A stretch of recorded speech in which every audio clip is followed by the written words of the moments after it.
غور فرمایا برادران عزیز آپ نے کہ یہ صف عابدین سے بالاتر بات.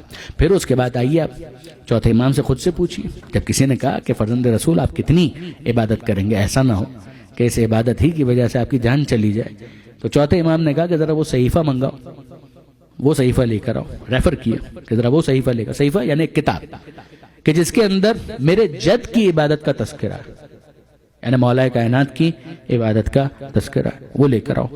جب وہ لایا گیا تو وہ پھر کھول کے چوتھے امام نے اس میں سے کچھ صفحات پڑھنا شروع کیے اور آنسو بہاتے جاتے ہیں اور کہتے ہیں کہ کسی کی مجال ہے کہ عبادت کے اس درجے پر پہنچ سکے جہاں پر میرے جد فائز تھے. مولا کائنات کا ذکر ہو رہا ہے.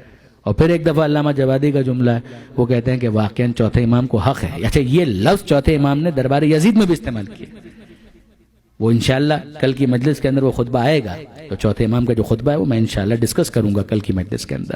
مگر آپ اس کے اندر دیکھیں گے کہ چوتھے امام نے یہ لفظ، یعنی وہ لفظ جو چوتھے امام کے لیے استعمال ہوا ہے فرشتے کے ذریعے سے کہ زین العابدین، عبادت گزاروں کی زینت، اور چوتھے امام نے بالکل یہی لفظ استعمال کیا مولا کائنات کے لیے کہ فرشتہ جسے کہے زین العابدین وہ سید سجاد ہیں، سید سجاد جس کو کہیں زین العابدین وہ مولا کائنات ہیں.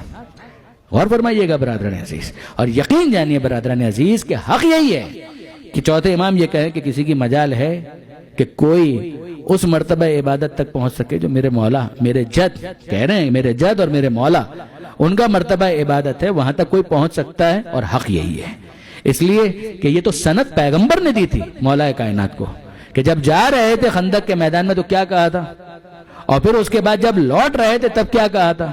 جب ضربت لگی ہے، جب ضربت امیر المومنین نے لگائی ہے تو اس موقع پر کیا جملہ تھا کہ ضربت علی یوم الخندق افضل من عبادت الثقلین، کہ ایک ضربت جو علی نے آج لگائی ہے یہ خندق والے دن، ثقلین جن و انس کی عبادتیں مل کر اس ایک ضربت کے برابر نہیں ہو سکتی، اس ایک عبادت کے برابر نہیں ہو سکتی. تو پوری زندگی میں جو علی نے عبادت کی ہے تو کون ہے کہ جو اس کے برابر آ سکے.